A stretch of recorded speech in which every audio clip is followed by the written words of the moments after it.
In 1986, I saw the end of the world.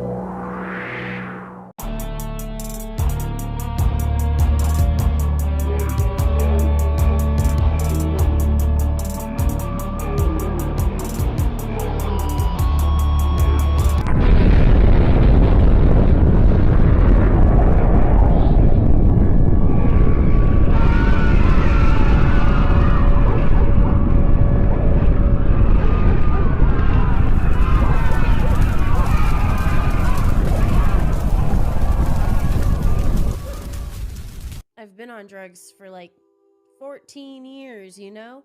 So like, and I was cool until I started doing fentanyl. That was the thing that was finally like, holy shit, I have to stop.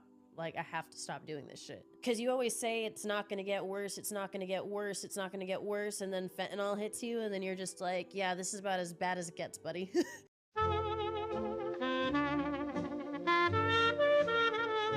It's like every single time that you are using, you risk dying, like, for sure.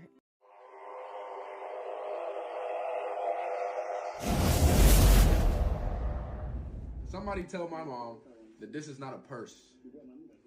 This is a tote bag. There's a complete difference in a purse and a tote bag. So a boy will be carrying a woman bag. This is not a woman's bag.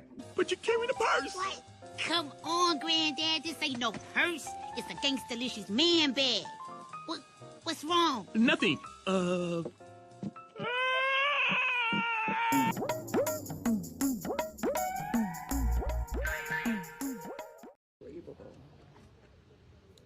Broad daylight, the church has been sprayed in broad daylight. This is unbelievable.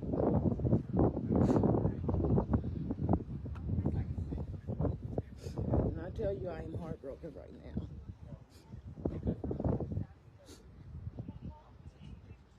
This is unbelievable.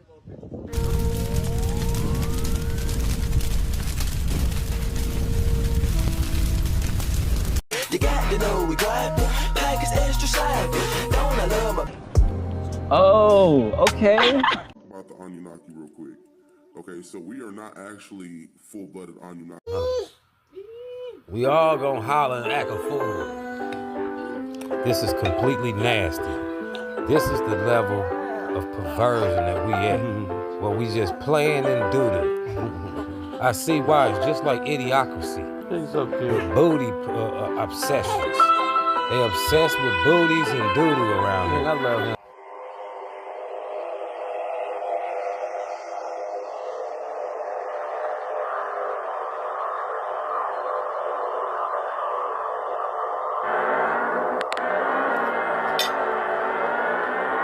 A new chapter in the genocide, this time signed by Trump.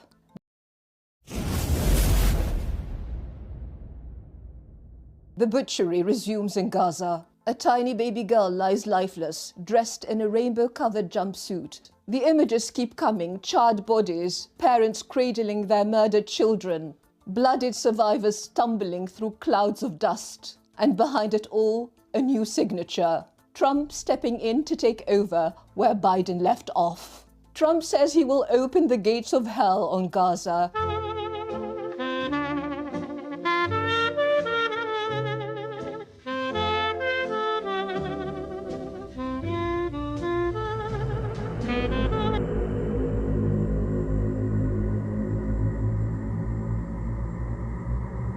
Most white people in America and Europe believe about their history is not history at all. It's mythology, designed to produce a specific kind of person.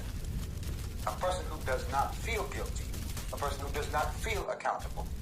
A person who does not feel responsible for ever changing anything because they don't think they're doing anything wrong. They're taught that their ancestors were pioneers. Their ancestors were explorers and builders of civilization. That they've brought progress and democracy and enlightenment to the world. They hear about the Renaissance. They hear about the Industrial Revolution. They hear about the Age of Discovery, and so forth and so on. And not about enslavement, not about genocide.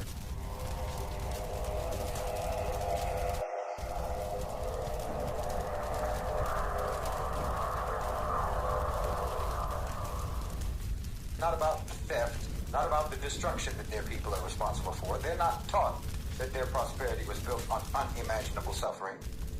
They're not taught that their systems of government, their financial empires, their very sense of national identity are all rooted in exploitation. They don't know about the crimes. They don't know the real legacy of their people. And so they don't change. They don't have to change because they don't even realize what they need to correct. You know, when we look at colonialism, for example, the history that's taught in Western schools is usually an abstraction. Colonization is framed as something that it just sort of happened a long time ago, you know? Something that was maybe unfortunate, but it was inevitable, and it ultimately was, it represented progress. And there were many beneficial things to come from it. Never mind the millions of Africans who died in the Congo Free State under King Leopold. Most white Americans have never heard of them. Never mind the Bengal famine of 1943 when millions of Indians starved to death due to British policies. They don't even know about it. The fact that the American police forces evolved from slave patrols, they don't know about that either. And they're not any more informed about the ongoing crimes, like the pillage of African resources today, the economic neocolonialism that keeps entire regions of the world impoverished, the exploitation of labor in the global south. These aren't relics of history. That's the present-day reality of what your people are doing. But the story that the white people are told does not include those realities, or else it packages those realities deceitfully and dishonestly. They packaged them dishonestly and deceitfully in the past just like they do now. The irony is that when they're confronted with the truth, many of these people will react defensively, you know? I didn't do that. That was in the past. Why should I feel guilty? But this reaction in and of itself reveals how little they're really understanding. It's not about guilt. It's about responsibility. You know, if a person inherits a stolen house, they may not have stolen it themselves, but they still live in it. And if they refuse to acknowledge where that house came from or how it came into their possession, if they insist that that house is rightfully theirs because the crime happened a long time ago, well, then they're complicit because the theft is ongoing. The crime never really stopped. So when people don't know their history, they cannot recognize when history is repeating itself and when history is actually just a continuum into the present. America is a whorehouse for Satan, a plaything for demons, used as a catalyst for evil. America is the whore of Babylon and has been used by Satan to torture the children of God and the innocent and those who are seeking the salvation from slavery and oppression and injustice and death and murder and evil. Virginia, who the FBI says plotted to kill black people and people of Jewish faith in furtherance of their extremist beliefs. The complaint says they planned on, quote, shooting or bombing the occupants of black churches.